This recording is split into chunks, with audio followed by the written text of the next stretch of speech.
Hey, mama. So one thing that I have seen a lot of in the online space is, business owners focusing where their business is at today. So like just planning for today, making decisions for today, and not really looking at, okay, how can I build my business for longevity? How can I build a long lasting business? So if you want to build a sustainable business or a long lasting business, you have to plan and make decisions that will set you up for success in the future. And so trust me, I get it, especially as a mom and business owner, we have a lot on our plate. And so there are many times where we can feel like we're just in survival mode, just like going day by day. But I really want to encourage you to really look at shifts that you can start making to really build your business in a way that it can withstand, different seasons within your life. It could withstand, different seasons in the economy and whatnot. So that's what I'm going to be sharing with you today, specifically 4 areas where I typically see, just based off of clients I worked with, where they're only focusing on the here and now instead of looking towards the future. All right, let's jump into today's episode. Hey, mama. Welcome to Marketing Without Socials for Moms, the go-to podcast for moms in business who want to stop relying on social media to build their business and build it in a way that fits their current season of life. I'm your host, Andria Singletary, a wife, mama of 2, and visibility strategist for moms. Each week, I'm giving you the inside scoop on how to increase your visibility, leads, and sales through podcasting, email marketing, and collaborations.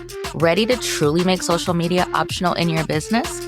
Grab your chai tea latte and let's dive into today's episode. Okay, so as I've already kind of mentioned in the intro, you really want to build a long-lasting business. Like, you didn't start this business for kicks and giggles. And so if you want your business to have longevity, if you want to build a sustainable business, you really need to build your business for the future. And so this matters because when we don't put certain things in place and we face like a trying time in business or in life, like our business literally can fall apart. And so sometimes that looks like you unexpectedly losing a major client and then scrambling, trying to, make up that income. But the thing is that if you had put certain things in place, you wouldn't be having to scramble and stress trying to replace that income. And not to say that it won't ever happen because it's just part of business, but there's certain things that you can do that can set you up for success in the future. So when those types of situations do occur, you are ready for it. You're prepared for it. It's not going to be as stressful. Yeah, it sucks. Yeah, it's annoying and everything, but it won't be to the point where you're like contemplating whether or not you have to shut your business down. So there are 4 areas where I typically see, like with clients that I've worked with, where they're focusing on the here and now and just really focusing on the present with their business instead of looking towards like the future of their business. So that first area is really they just focus on building their business primarily on a single platform. I talk about this a lot on the podcast, especially more recently about really looking at how you can have omni-channel marketing, how you can show up on multiple platforms. Now, this isn't to say that you have to be on every single platform doing all of the things, but one of the things that I really talk about is having those core 3 platforms. So for me, that looks like my podcast, email marketing, and then collaborations for visibility. Now, yes, I do sprinkle in threads, and now that we're in 2025, I am back to blogging. More so focusing on updating old blogs, but I am doing some blogging. And then I also do Pinterest pins for certain pieces of content and whatnot. But my 3 core platforms are my podcast, email marketing, and visibility. Those are the 3 things that I will do every single month. The podcast, every single week for the most part, unless I'm taking a little break, I'm having a new episode come out. The emails, same thing, collaborations. I'm doing a minimum of 2 to 3 collaborations per month. Those are my core platforms. But because I have those 3 core platforms, if I do have to take a step back from one of those platforms, I will be okay because I have the other 2 going for me. And so when you are so focused on building primarily on a single platform, you don't have that wiggle room, so to speak. Like you don't have that safety net. And so when life happens and you have to step back, well, you're stepping back from the only platform you've only really been actively showing up on. Again, we see this all the time with people with email marketing. They don't email their list all year. And then come Black Friday, they are sending 30 emails. And it's like, I don't even know you. I didn't even realize I was on your email list. And so you don't want to be that person. And again, this is just so you have these things, these precautions, so to speak, in place to ensure that when something does happen, you have something to fall back on, so you don't want to put all of your eggs in a single basket. Plus, it is stressful leveraging a single platform for visibility, marketing, and sales. Like, for instance, if I only ever did collaborations, my business wouldn't grow. Like, one, it wouldn't make sense because how am I connecting with people outside of the collaborations? But even with just, say I just did collaborations in email marketing, that still limits me. That's still not giving people other ways to connect with and engage with my content. So that's why I have the podcast too. And as I've said in previous episodes, my podcast, that's my moneymaker right there. Like, this is where I see my highest conversions and everything. So this is why you want to make sure you have, I say, at least 3 core platforms that you are showing up on. So that way you have, so to speak, that safety net. The next area I see where clients kind of just focus on the here and now and really not thinking about, that building that long lasting business is when it comes to their lead generation. So this kind of connects to the first point in that a lot of the clients that I work with, when they come to me, they are literally using one platform to generate leads, to nurture their audience, and to sell to their audience. And so that limits your reach. That limits the people that you're connecting with. But I also have found to be true for these same clients is that when they are booked out and busy, their lead generation and their visibility gets put on the back burner. So they're not, getting in front of new audiences. They're not generating new leads. And this can be a potential problem for when they say they're getting ready to launch a new offer, or maybe a client they've been working with decided not to renew the contract, or maybe you go through an experience that I went through last year. I literally had a client ghost me. Our contract wasn't ended yet. She just ghosted me. And it was a significant amount of my income that was greatly impacted. And yes, it made me mad. It made me sad. It made me frustrated. But you know what? I had already been building my audience. I had continued to generate leads and nurture those leads. And so I was able to sign a new podcast launch client, which replaced that income, as well as sign clients for a couple of other offers. So although going through that experience, it made me mad and I was frustrated about it, I was okay because I continued to do the work even when I was booked and busy, even when I technically was booked out and didn't have the capacity to do any more one-on-one work. I was still showing up. I was still generating those leads. I was still showing up in my emails, showing up on the podcast to continue to connect with and nurture my audience. And so that way, when I finally had some openings, I was able to convert people into those offers and fill those spots. And so this is why you want to continue with your lead generation even after you have a full client load, because you do not know what's going to happen. In addition to having a client ghost me, I had another client who she had to end the contract. So you don't know, like your clients, yes, they may have every intention of working with you for months and years and so on and so forth. But things happen. People's financial situations change. People decide to go in a new direction with their business.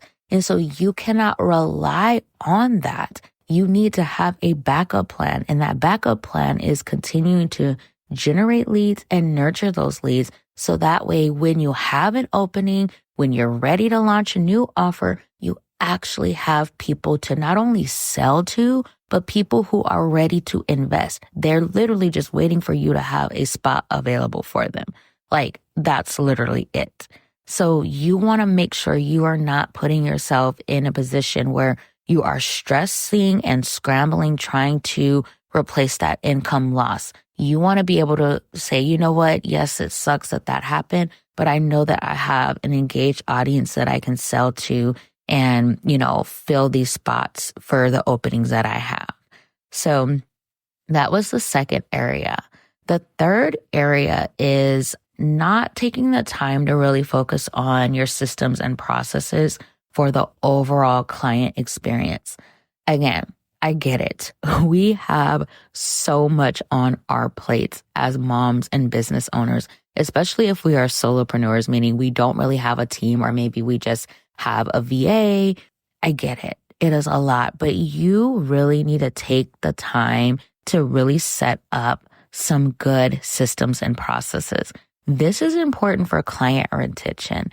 If you want to have a business in which where your clients continue to re-sign with you, or your clients, they come to work with you inside of new offers, it starts from that very first experience of them working with you. You want to give them a phenomenal onboarding experience as well as when they're working with you and a phenomenal offboarding experience.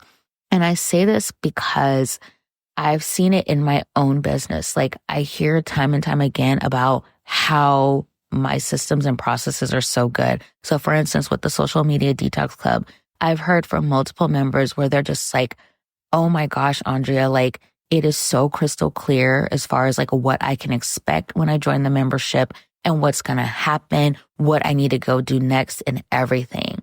And so by me doing that, one, it makes my members want to stay in the membership longer. Like I literally still have majority of the members who joined when the membership first opened. They're still part of the membership. The membership's been open for 6 months. But also because they have had such a good onboarding experience, they're going out and telling other people about this membership and how much they love it and enjoy it and everything. So that is what you want. You want to create such a simple, streamlined process for your clients, making it crystal clear, like this is where they go to find X, this is what they need to do, like making it simple for them and having that open communication, making sure that they are in the loop. So take the time to work on those systems and processes. And if you don't know where to get started with your, client experience systems and processes, I highly recommend you go talk to either Felicia Pugh or Ebony Littlejohn. They are both phenomenal when it comes to like client experience, setting up your, systems and processes and everything like that. Like they have got you covered. But you want to make sure you take the time to focus on that, whether it's you doing it yourself or you investing in support with getting those things set up, because that is a big part of client retention. Like, yes, a part of it is the results that you help your clients achieve. But even if you're getting them great results, if they're not having a good experience working with you, if they feel confused or lost as far as like what they should be doing and whatnot, or not really like understanding your processes, they will not continue working with you. They will not go on to share about you and their experience working with you with others. So you want to make sure you take the time to focus on that. And then the last thing is, and this is huge. I say that a lot, that this is huge, but This one is when it comes to really tracking and understanding your data and analytics.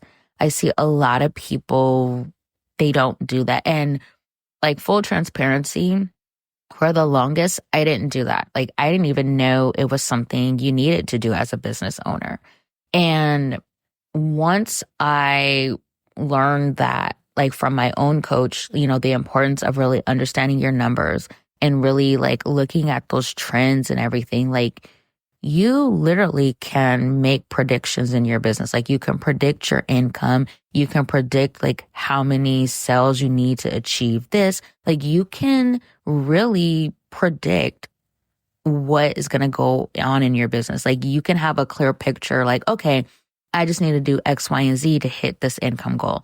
Or I just need to do X, Y, and Z to do this. Like it can be really simple, but it requires you to take the time to one, look at your analytics and then interpret them, really understand what they're saying to you. So to kind of give you some examples of this, like looking at your analytics for each of the platforms you're marketing on. So for me, that's looking at my email marketing analytics each month, looking at my podcast analytics. So for email marketing, I look at open rates, click rates, unsubscribes. I also look at the number of conversions I've had just from emails. So like the number of people who join my offer each month that they said specifically they heard about this offer from my emails. For podcasts, I look at downloads, episode consumption rate, the number of followers. So looking at, if I've gained new followers for the month. Also looking at the percentage of engaged listeners. So really looking at, okay, how are people resonating with my content? How are people engaging with my content? And then I also look at the number of conversions from the podcast. So I look at the number of people who've joined my email list from the podcast, and then the number of people who have joined one of my offers specifically from the podcast. I also look at Threads because although it's not like one of my main platforms, I do post on Threads weekly and I have signed clients from Threads. So I look at the monthly insights. So I'm like blanking on what it's called, but I think it's kind of like the engagement or whatever. So looking at, the views. So I look at how many views I got for the month. And then again, looking at, okay, how many clients did I sign from Threads? And so I do that for each of these different platforms. And then the same thing is for collaborations too. I look at if someone joined my email list from like, say, a bundle or a speaking engagement. I look at if they like converted into one of my offers, and then I will look at, okay, how did they join my email list? Was it from one of the collaborations or was it from, my lead magnet? So I look at those things too. And the reason why I look at these things, one, I want to know where most people are converting from. And so last year I was able to see that most people were converting from my podcast. And so that showed me where to focus my efforts. But also I wanted to see if, okay, are the strategies that I'm implementing actually working? Are they getting me the results that I desire? Or do I need to tweak something? Or maybe this is not the platform for me. So I look at each of those things. And then the other thing is too, like I've talked about this before, but looking at, okay, my conversion rate. Okay, what is my typical conversion rate? How is that working for me? How many leads do I need to generate in order to hit my goals and different things like that? I'm looking at the numbers because I do not have the time to guess and hope that something will work. I need clear data. I have to make data-informed decisions. And so I look at the numbers every single month. Of the first of the month, I am going through and tracking things. And I don't even wait till the first of the month. Like when I make a sale, I go in and I update my tracker to say, where this conversion came from. I am tracking all of that because I'm not hoping this will work. I'm looking at what is actually working so I can repeat that. And so again, this really helps you with the future of your business because you want to be able to have a wash, rinse, repeat system working for you. So that way, as you start to grow your business and scale your business and bring on team members, you can teach them these processes and they can do it for you. So you can step back and focus on other things, or they can support you with implementing these things. But you're not going to be able to do that if you don't even know how you're actually achieving these results. If you don't know how you're actually signing clients and what is actually working to help you sign clients. All of these things matter. So to kind of wrap this up, because this is going longer than I anticipated, you can't focus on building your business for today. Like you can't just focus on making sales here and now, conversions for today, client sign for today. Like that is literally a recipe for stress and overwhelm. Now, this isn't to say that income dips don't happen because they do. Like I said, like a couple examples I gave with myself that I experienced last year. We all go through it. Even those making 6 and 7 figures, they go through it too. It's part of being a business owner. But the thing is, the real question is, what do you have in place to support you with navigating those income dips? You know, if you lost a client today, would you have a hot audience ready to work with you? And if your answer is no, or you're not sure, then you need to start putting things in place to ensure you do. This is why I created the Social Media Detox Club, because I was there. I had grown my business. I was hitting consistent, when I first started my business, I was hitting consistent like 5K to 6K months. And then all of a sudden it stopped. And I didn't know what to do. And I didn't have an audience to sell to. And I was stressed out. And I see this happen to so many mamas. They get this momentum. They're signing the clients and all of a sudden it stops and they don't know what to do. And so that's why I created the Social Media Detox Club, because I want you to continue to get visible even when you're booked out. I want you to continue growing your audience even when you already have a full client load, because there is gonna come a day when those clients don't renew with you, or you want to launch this new offer like a membership and you don't have the audience to sell to. But the membership, my membership, the Social Media Detox Club, will make sure you have that audience who is ready, who wants to invest in your offers, who want to join your membership or your group program, whatever it is that you're launching. But the reality is that you have to do the work now, so that way for the future, you're all set. You're not stressed, overwhelmed, scrambling, or thinking that, you know, you're something wrong with your business, when in reality is that you just didn't build the audience, or you didn't put these other things in place to ensure that your business can grow with you, your business can continue for the long run and everything. So as I was saying, like, the 4 areas that you really need to focus on is 1, don't build your business on a single platform. Diversify your marketing. And it's not to say you got to be on 11 platforms, but you need to have at least 3 core platforms. Prioritize lead generation in all seasons of your business. Again, I don't care if you booked and busy, continue to get visible and generate leads.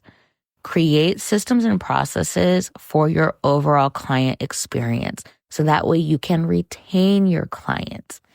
And then lastly, start tracking your data. However you're marketing your business, you need to look at those analytics. You need to look at those numbers every month and compare them to see what's working and what's not working.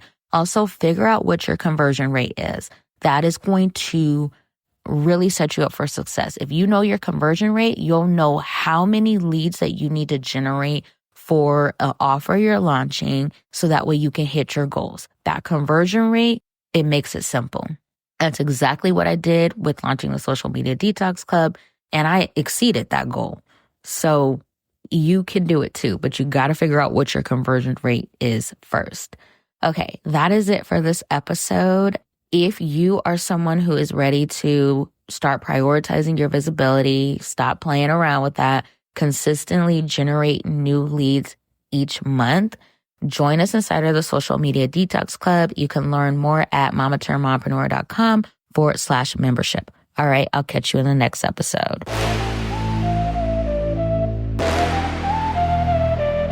Hey, mama. Thank you so much for taking time out of your busy day to hang with me. I would love to keep the conversation going. So head to mamaturnedmompreneur.com/marketing without socials to join my email community.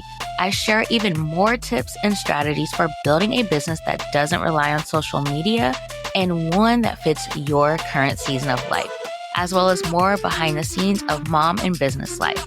All right, mama, that's it for today, but I'll catch up with you again next week.